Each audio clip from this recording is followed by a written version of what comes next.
Hi, my name's Bill Gray. I come from a small team called Community Food and Health Scotland, which was established a number of years ago by government to support communities addressing health inequalities and also communities that promote social justice through the medium of food. And I was given 5 minutes to explain what our contribution to that is. And I think probably one of the best ways of doing that is by using our now long-established newsletter, Fair Choice. I think that gives a good reflection both of the range of what we do, but also the range of what happens across the country and has been happening across the country for quite a number of years. We have about 2,500 copies of this, goes out 3 times a year. Matched by an e-bulletin, which I think just went out yesterday that some of you might have received. So a lot of our work is about communicating, it is about sharing information, it is about sharing learning, and it really reflects the range of work that's happening in Scotland that already has been thinking for a great number of years beyond food banks, and which actually has been addressing food justice for a great number of years, as many of you will appreciate, because you're part of that. Using the latest edition of the newsletter, we do things like we have an annual networking event. Last year's was in Glasgow, and a number of you might have been there. Next year, this coming year, we've already got Perth Concert Hall booked for late October. So a large part of our work is about listening and learning, as Linda said in her opening introduction. The newsletter covers the latest study visits that we've helped to organise, including one on maternal and infant nutrition, which took place in Stornoway, and it is important that we recognise just the diversity and the nature of Scotland and make sure we're listening and learning the length and breadth of the country. There's an article in here about a study visit for community cafes that took place in North Lanarkshire. There's information about a learning exchange we're involved in working with Voluntary Health Scotland and Checks, organisations you might be familiar with, where we're actually creating opportunities for community groups and civil servants to learn from each other. You'll find articles in here as well about bringing people together to look at the specific food needs of older people in the community, also those trying to run cooking classes, and others that are coming together to explore human rights approaches to food. This newsletter has a policy page. I sometimes think if policy was edible, we could solve food poverty overnight, but actually policy does matter. And it's very important that we don't leave policy to the politicians. And on a similar vein, we've got a research page, which shouldn't just be left to the academics. We are commissioning work, we're sharing research, and repeating and disseminating research information to the field. We're also working with community groups to build their own capacity and their own confidence to evaluate their own work and understand the difference they make. Case studies are a great way for sharing information, and you'll find in here one on a youth cafe in Elgin and another on a group using food to work with people with learning disabilities in Argyll. You need the latest news, and here we mention the ministerial reshuffle. It's always very important that you know which minister to shout at. Also, it refers to the latest publications, including the one on the poverty premium from the Iona community that was launched very recently. The next Fair Choice, no doubt, will cover today's event. I'll make sure of that. I think we have a phenomenal legacy and history of community activity around food in Scotland, one that's envied south of the border and beyond, and I think we need to take advantage of that and build on it. What I'm going to conclude by saying, perfectly timed, with that, so I'm getting used to that, is a quote from this newsletter from an event I attended in Pilton in North Edinburgh. And the quote came from a volunteer at the local food bank. She said to me, and I remember scribbling it down because I thought it summed things up so well, she said, "I feel like I have people sitting on each shoulder, one telling me we have to keep running the food bank because people are starving, and one on the other shoulder telling me that the more we do, the less the state will do. I've been 17 years in my current post. I've worked 35 years with community groups. Before you say it, I know I don't look old enough. But I know that everybody working at community level and everybody here today can have a lot of pressure on them, especially at the moment. But I am not familiar with people engaged in community activity being so uncomfortable and uneasy about the long-term consequences of what they're doing. Communities running their own cafes or growing their own food have lots of problems, often to do with funding, but are invariably confident about what they're doing, why they're doing it. I think it's the responsibility of everyone, volunteers, professionals, practitioners, planners, academics, politicians, to face this challenge, and I think today is an absolutely excellent opportunity to do just that. Thank you.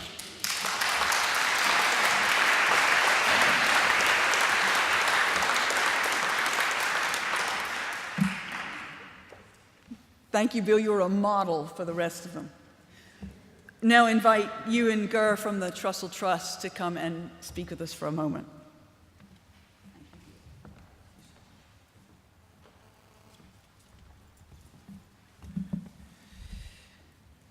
One minute before it's good afternoon.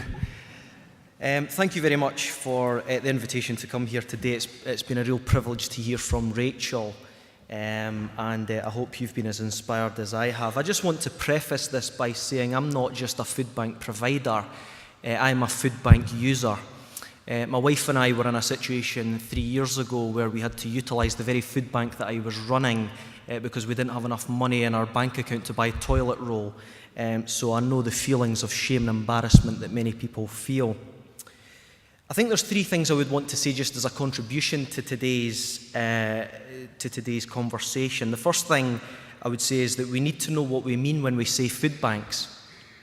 When Nick Saul, in his book The Stop, which we've heard a little bit about today, said the food bank experience is so often a slow, painful death of the spirit, forcing yourself to visit a crowded, ill-equipped, makeshift place, answer personal questions, and swallow your pride as you wait in a line-up only to be offered bizarre processed food products or slimy wilted lettuce that couldn't be revived with electric shock treatment. He's describing a service that I think even Katie Hopkins would be ashamed to be associated with. He certainly is not describing the network of food banks that the Trussell Trust are involved with running, that are discreet, confidential, safe places of unmerited favour, indiscriminate love and lavish mercy that have restored dignity and revived hope for the likes of Suzanne from Paisley, who went from being middle class to malnourished and said that the emotional support was almost as good as the food.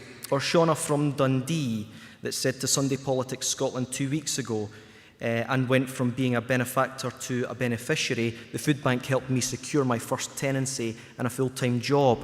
Or Tara from Summerston, who runs the Glasgow North East Food Bank and was sleeping in a car with her 2 boys while facing a stark choice between stealing and starvation, and said it's these kind of situations that drive people like me to the brink of suicide. The food bank has literally been a lifesaver. I should just say I am sticking very close to my notes because I don't want to annoy Sally, so apologies for that.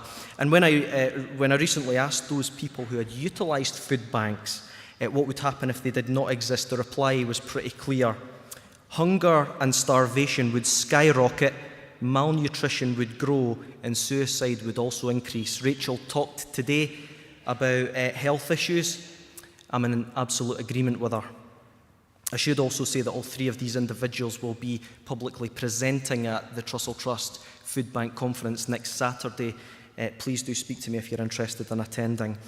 The second thing I would say is we need to be careful about how we talk about food banks. When civic leaders or politicians make unfortunate statements like food banks are a scandal or a disgrace, it exacerbates the shame and embarrassment people feel when they feel they have to set foot over the threshold of the door of a food bank. Well, it may not be the intention. It absolutely communicates that the people utilising food banks are part of that scandal, part of that disgrace. Over a year ago, a senior Scottish politician, I won't say who, utilised the term stain in a Sunday newspaper, and the following day I met with 2 of their advisors to ensure they became aware that food poverty is the enemy, not food banks. This conference should be called Beyond Food Poverty, not Beyond Food Banks, personally. That's my opinion. Whether we like it or not, food banks are a symbol of community resilience and what individuals can achieve when they pull together in lean times to respond to a very present need. We need to be careful about the language we use, especially when it makes those of us living in food poverty feel more dehumanised than we already do. It is the need that demands the existence that's fundamentally wrong. And from that, I'll move on to my last point. We need to avoid divorcing the symptom from the systemic. When the late, great Brazilian educational philosopher Paulo Freire addressed the corporate church, saying, washing one's hands of the conflict between the powerful and the powerless means to side with the powerful, not to be neutral. What I think he was doing is advocating concurrent efforts to address both the symptom and the system. The Trussell Trust, who run a network of 49 food banks, are engaged both practically and politically. I'll maybe talk about that a wee bit, what we've done in the last 18 months, but it involves encouraging the Scottish Government to compile a report on food aid provision, debate food banks at the Scottish Parliament, disseminate money that supports food poverty initiatives. And I think what I would say lastly is, why do we do that? Because we believe that power lies with the government? Absolutely not.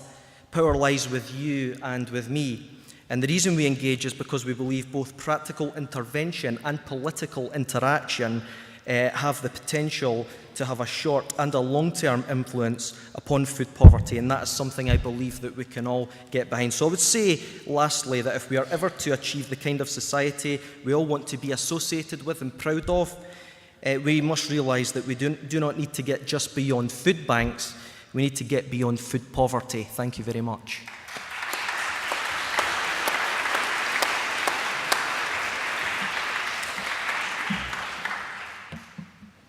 Thank you, Ewan.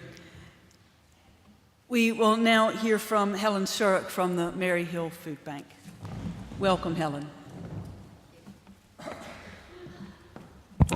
Thank you very much. I just represent, I think most of you here, as a volunteer with Maryhill, Greater Maryhill Food Bank, and we haven't got a great organisation behind us. We started just over 2 years ago with a community meeting in Maryhill in the Borough Hall, and people came who were just concerned about food poverty and people having not enough food to feed their families.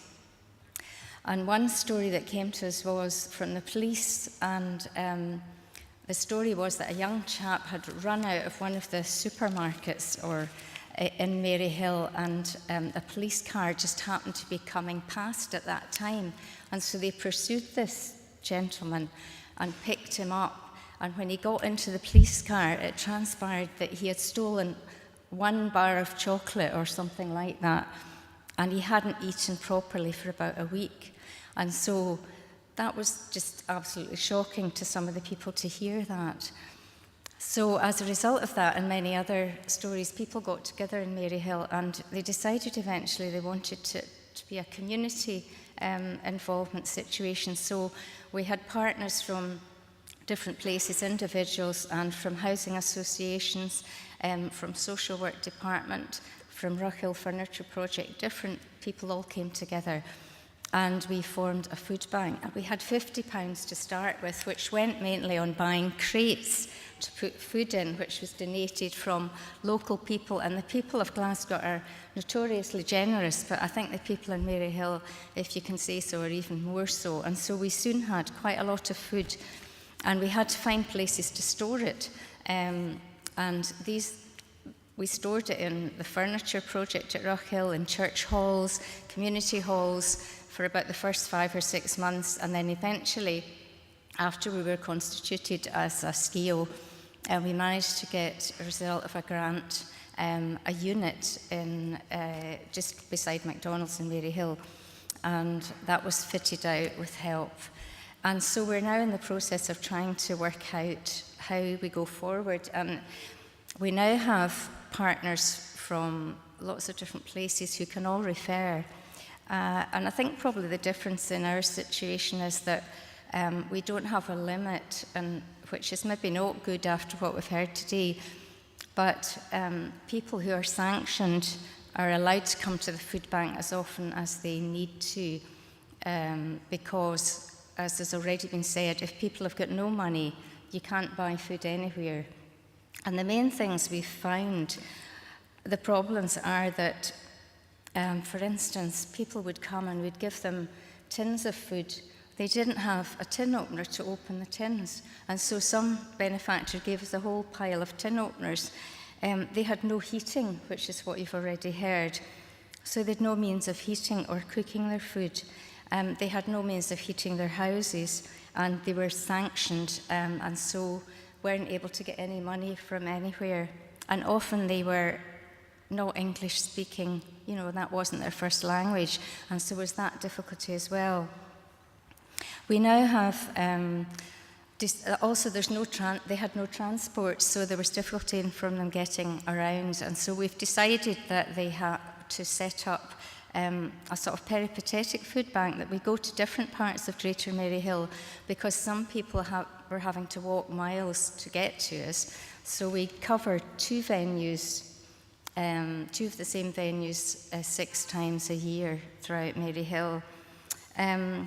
We allow our clients to come in, and we give them bags, and they can choose from what range of foods they need, from, say, tinned food, fish, meat, or whatever, dried goods, soap, powders, personal hygiene things.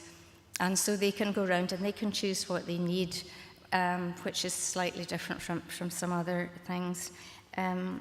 The way forward is already been sort of spoken about very much, about quality food, and we have had people from the Woodlands Community Garden come and do food demonstrations of soup making and things like that. We've secured some money from Scottish Government for working across the north of Glasgow, and are hoping to employ a citizens' advice person to be at all the distributions to give advice on different aspects of people's situation. Again, we would say that a lot of people that use the food bank are in employment, as you've already heard, and they just haven't got enough money to keep them going. And so again, we feel that although we need to donate food, and the food bank is necessary just now, it is necessary to move on, as already been said. And some of the things we've thought about are, maybe a lot of people don't have money for their electricity meter. Is there a way of having a sort of community shop where maybe, for instance, when you come to pay for your food, which is given at cost price, perhaps if you are a food bank user, you could have a different card that only you and the person serving you would know about, and you would maybe perhaps get a special discount. Maybe that could go towards saving with a credit union or something like that, and maybe you could get extra discount towards that as well. Would people be interested in, as well as giving food, in actually donating money to set up somebody in a situation where they could start to save with a credit union, and then as they buy food, maybe they could get a discount, and that could go on to that savings? I don't know, but these are maybe some suggestions to see how we could help people to stop having a stigma of using food bank, but also to help them get out of that situation. And obviously, as already been said, obviously there needs a lot of community work. There needs to be change in government policy and local policy, and maybe in how sanctions are allowed to be set for people. So I am no expert, as you can tell, but this is just a wee bit about how we've been trying to work in Maryhill area. We have used social media, which has been of benefit in getting donations, but sometimes it can be quite difficult to just know exactly how to use that. So we're learning as we go on, but we also hope to learn from what we've heard today and improve on that, and so that food banks are not a norm, but are only for emergencies. Thank you.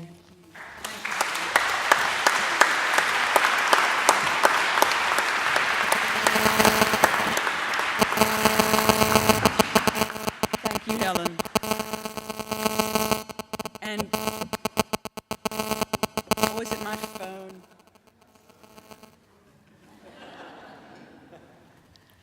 And finally, we hear from Pete Ritchie from Nourish. Welcome, Pete.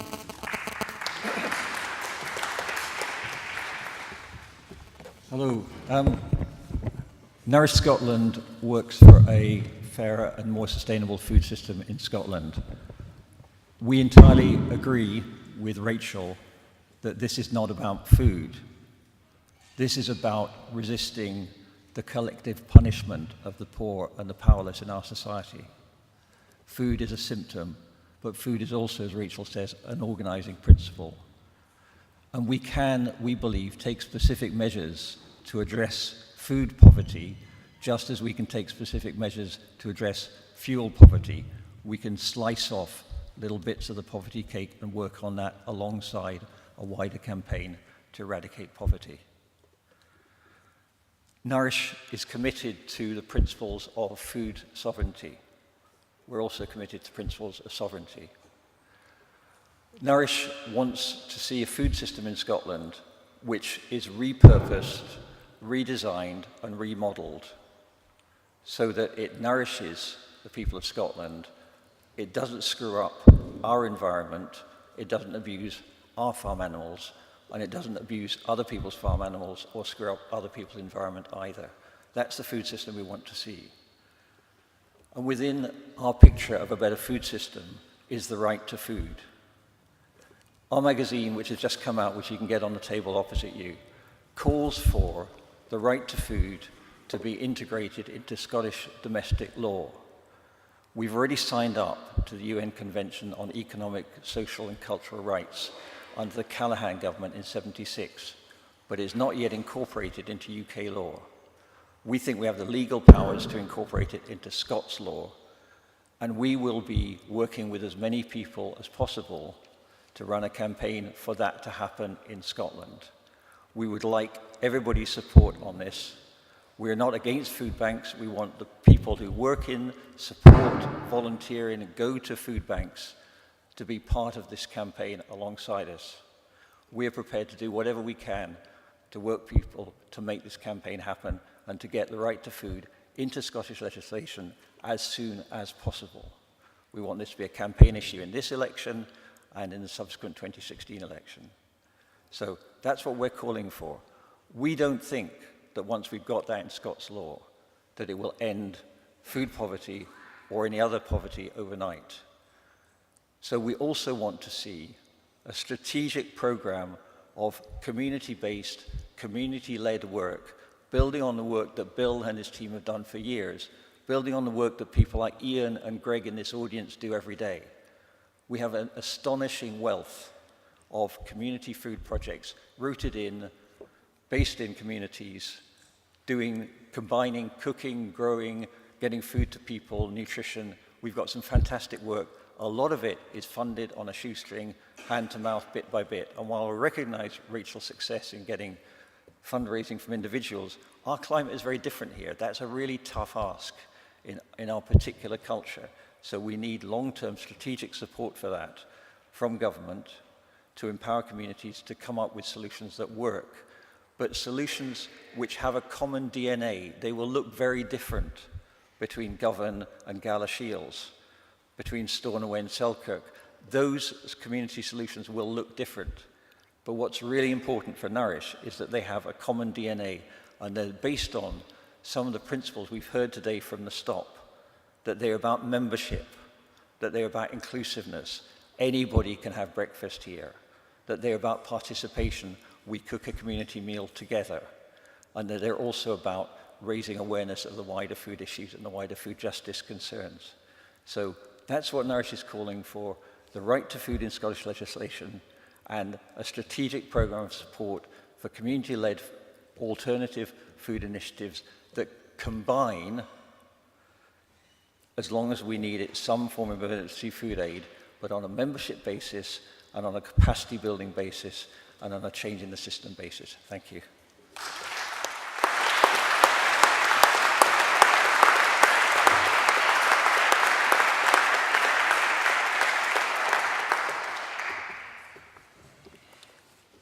Thank you to all four of our panelists. We are going to open up the time now for questions. If it's a question to a particular panelist, if you let me know that, then we can direct the questions. Otherwise, anyone on the panel who has something to contribute can feel free to do that. So we open the floor for questions. Okay, yeah, good afternoon. My name's Tim Cowan, I'm the manager of Woodlands Community Garden in Glasgow. We have a food aid project, which is a different model based around a lot of what was talked this morning around a shared meal, bringing people together through a weekly community cafe. This project's been running just over a year. One of the things which we perhaps didn't expect when we started was the importance of social solidarity, the importance of actually bringing people together who aren't in poverty with people who are, and bringing people together and sharing skills, sharing ideas, and the space of actually having a shared meal which is nutritious, good quality, better than what a lot you'd get in a lot of restaurants, is actually a celebration of food, and it's actually bringing people together. And we're also collaborating, as Helen said, with Maryhill Food Bank to add something which is often missing from food banks, a healthier element. My question though really is, and I come from a background also working in Citizens Advice Bureau and advice, and I was doing advice work 20 years ago when sanctions didn't exist. And I think it's really important to remember that there is a different way in which we could have a welfare system. And I think spaces like ours can bring people together and helping with that campaigning and social solidarity. And I must say to you, and also, I know there are different models with food banks, but your banner at the back says we would like to see a food bank in every town. I would actually like to see no food banks. I'd actually like to see an end to food poverty. But my question to the panel really is, how can we use our limited resources? And Pete, I spend an awful lot of my time trying to fundraise. We have 8 staff, and not many of them are guaranteed a job beyond June at the moment. We're still waiting on funding decisions. How can we actually pool our resources and actually campaign vociferously is my question. Thank you. So panel, how can we campaign? Anyone like to start? Use our resources. Helen? I'm not sure. Sorry. Shall I come up? Or can you hear me? Can you hear me all right? I think we have to, well, already in Glasgow there's a food bank forum which is been brought together by the City Council, and in that, which all food banks can you hear me? Sorry. Already there's a bit of collaboration in that, and officials are being made aware of the difficulties and barriers that all food banks or food providers or providers of free food are finding. So if we could sort of build on that and maybe look at, as we've said before, saving programs of some description, for instance, credit unions or other saving schemes, and apart from all the government intervention that is necessary in reform of the welfare system, I think that would be a start. But how we actually do that, maybe some of the others could comment on. Bill, and then Pete, and then Ewan. And let's keep our comments succinct so we can hear from as many folk as possible. Bill. Yeah. Just briefly, I think one of the key ways of making resources go as far as possible, or to make them most effective, is to actually have people. I thought I was going to swallow it there. To have people actually working as closely together as possible, and one of the main ways to do that is to make sure when you establish any initiative that you're well aware of what's already happening in the area, because as has already been mentioned, we have parts of the country that are very long established, effective and very well evaluated community food initiatives. So it's building on the existing community cafes, food co-op networks, community gardens, and actually bringing as much of that together. And that is not to diminish for a minute the fact that it could still do with more investment, but let's make sure we do exploit and I don't apologise for using the word exploit, those that are already on the ground and doing great work and do everything we can to get them to work better together. And I'll leave Pete to mention the word hub, because I think that is something that Pete quite rightly has argued for some time, and I think it's in that same vein. Pete. I think specifically on the campaigning issue, I think, and Tim, sorry for not giving you a mention, your work is great. I think that it is worth having a legislative campaign on this issue for people.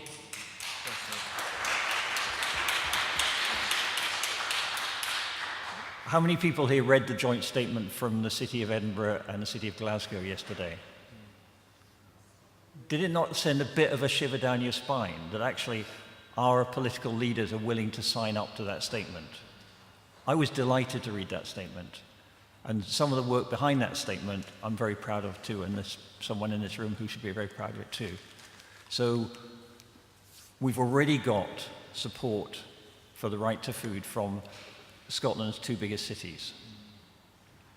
This current administration, the current government of Scotland, is very keen to strike a different course from the UK government. Tim's absolutely right. We can run our own welfare system. Even under Smith, we've got significant devolved powers. So we could implement the right to food with quite a raft of powers in Scotland. We have a national food policy which is getting there. It's moving forwards. We also need to look at how we use all our resources to make nutrition for everybody a public good. We spend 12 billion pounds a year on the NHS, and as Linda here knows, you know, a lot of the time we are picking up the babies that were tossed into the river upstream a long time ago. So we need to invest to save in our NHS. And we do also need to think about the 500 million pounds a year we spend on the Common Agricultural Policy, supporting, in our view, often business as usual to produce commodity foods for long supply chains, for the supermarkets, in a waste-creating system where we then feel we ought to do something with the waste. Well, why don't we feed it to people who don't have any choice about what they eat? Nourish doesn't want to see that system. So we want legislation first, because we want to change the conversation in Scotland from this being about, oh dear, what can we do about it, to Scotland is tackling this problem head on with the resources of government behind it. And I don't think this is going to be a campaign that we'll lose. I think we will win this campaign if we work together. There is a fantastic community food movement in Scotland. If we work together, we can win this campaign. Thank you. Thank you.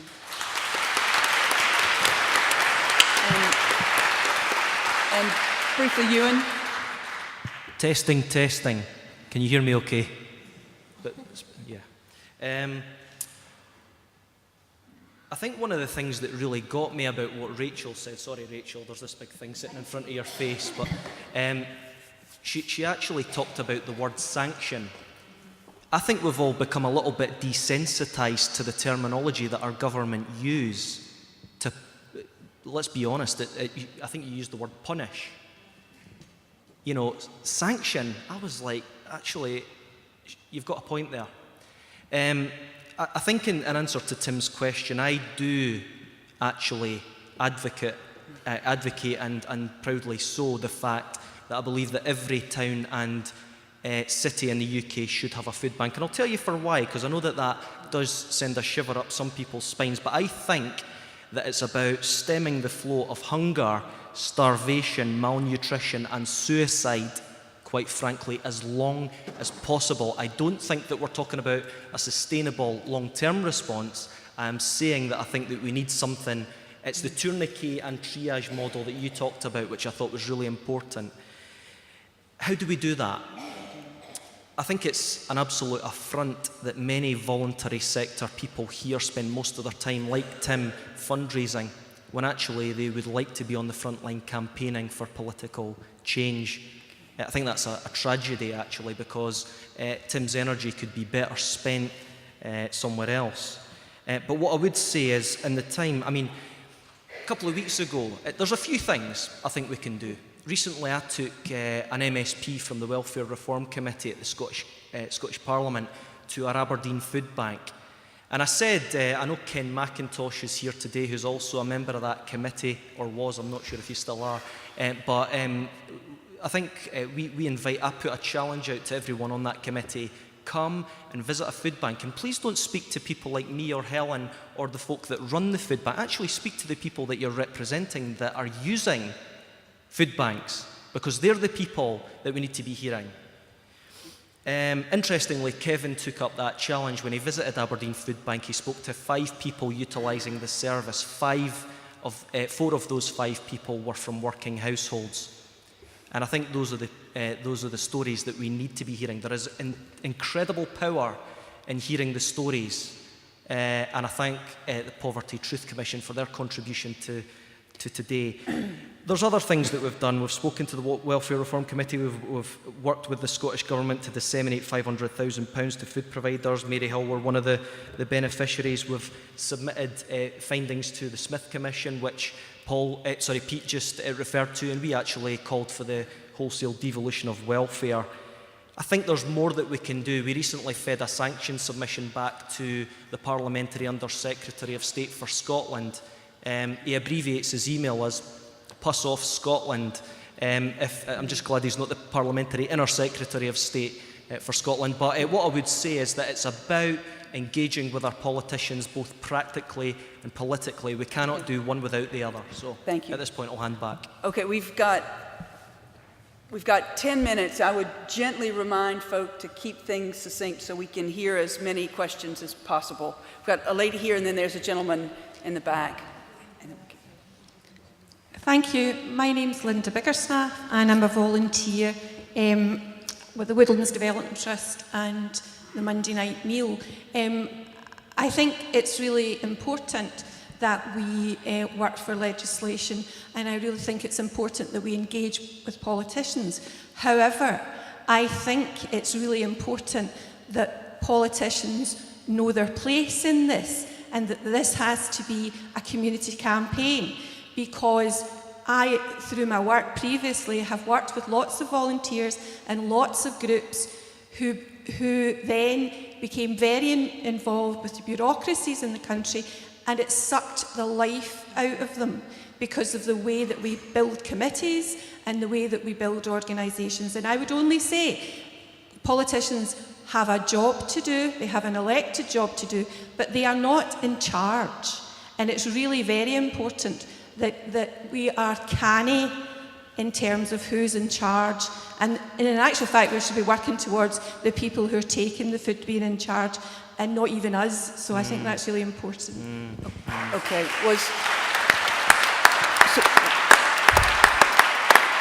thank you.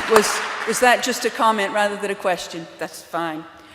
We have okay, yes, lady right there. Hi, my name is Ariane. Can you hear me?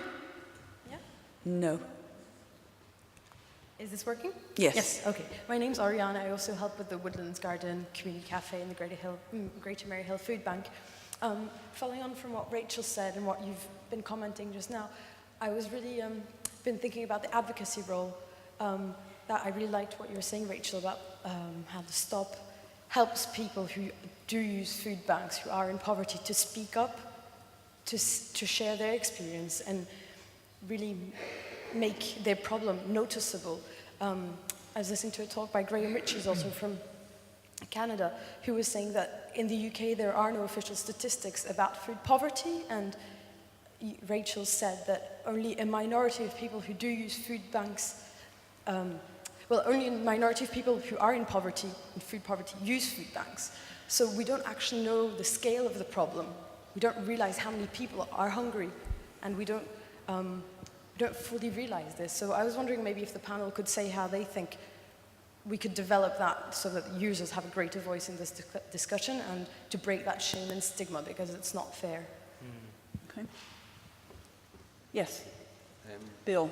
Just briefly, I think the point you've made and the previous remark that was made are actually connected, because I think just as much as I agree with the fact that we need politicians to be listening, and it's great that we actually have politicians in the audience today doing exactly that.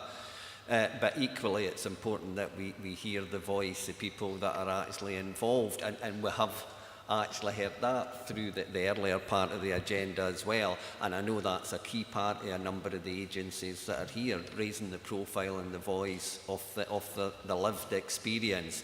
And I think it's that connection of politicians and policy makers being connected with these sort of discussions and being given the opportunity to hear and get access to that lived experience could only be good for future policy and practice development in the future in this area. Okay. Anyone else, or we'll move on to we'll only have time, I think, for... Can I just... Sure, you can. Just briefly answer that, Yes, a bit of that question about measuring food insecurity. North America has measured food insecurity for a while. The Gallup poll, which is coming out in the second quarter of this year, will actually provide food insecurity data for the UK for the first time, based on their world poll of 140 countries. So look out for that. The data won't be disaggregated to Scotland, and Nourish is calling for the food insecurity experience scale to be incorporated into either the Scottish Health Survey or another population measure, so that we can actually look at household food insecurity in Scotland, because there is not, as Rachel says, such a great overlap between usage of food bank and household food insecurity. There are lots of households in Scotland that are going in without meals, not able to feed the children the food they want to be feeding them, and just not being able to nourish their children. And we need to know what that number is, because any food strategy, any nutritional strategy has to bring that number down, not just the number of people using food banks. Thank you. Okay. We've got a gentleman. Yes, the gentleman here. Yes, sir. Thank you. Alan Naylor from Pennycook, Northkirk. Believe it or not, in Pennycook. I'm impressed with the work that we're all doing, but we're putting our fingers in the dike. What we need to do is to change the system. When Henry Ford started making his motor cars, he said, I must pay my people enough money that they can afford to buy my cars. One of the biggest employers in Scotland is the Scottish Government, and yet we have food poverty with people who are working for them. So, with the election on the 7th of May, this is a rally call rather than a question. When people knock on your door and say, vote for me, and I don't care what colour of badge they have, ask them that question. When are we going to pay our people enough that they can afford to eat? Because that is the basis of all food poverty. Thank you. We've got... I think this will have to be the last question. So, the lady in the green jacket. My name's Pauline Hoy. I'm from Dunfermline, and I'm not a volunteer with the food bank, but I have a small mission from Gillespie Church, where I help to feed rough sleepers, people in poverty, people who access food banks. And as a church, we actually are a referring agency to the Dunfermline Food Bank. My biggest problem at the moment that I see, apart from the whole poverty situation, is that people are purposely sanctioned. And I have proof in this last fortnight of that, where I've actually taken someone to an appointment at the job centre to be told he's sanctioned because we're late when we're 10 minutes early, and they've made contact with us when they had no phone number, and it's just disgraceful. People are purposely sanctioned. They cannot access the food banks often enough. The people I help and encourage, and through the church, I'm financially helped to help these people. They cannot access food banks long enough. When people apply for benefits, it can take 6 weeks for their benefit to be in their bank account. I helped a couple last night who have been waiting for tax credits since the beginning of December, and they get them on the 13th of March. It's not acceptable, and we have to target also the whole DWP. Is a thorn in my flesh at the moment, and I could be here all day. But as a wee disciple from a wee church in Fife, we do an amazing work together. and it has to continue. And I have helped hundreds and hundreds of people. But the system, as we've already said, is wrong, and I can't speak anything like as eloquently as the people who have spoken here today, but my heart breaks for people. I work full-time, and I could easily be in financial poverty every month. And we have to make a difference, and the government have to change the whole benefits system, not just the food bank system, because the food bank is not the answer. What has been said today is correct. And thank you for the privilege to say what's on my heart. Thank you. Thank you.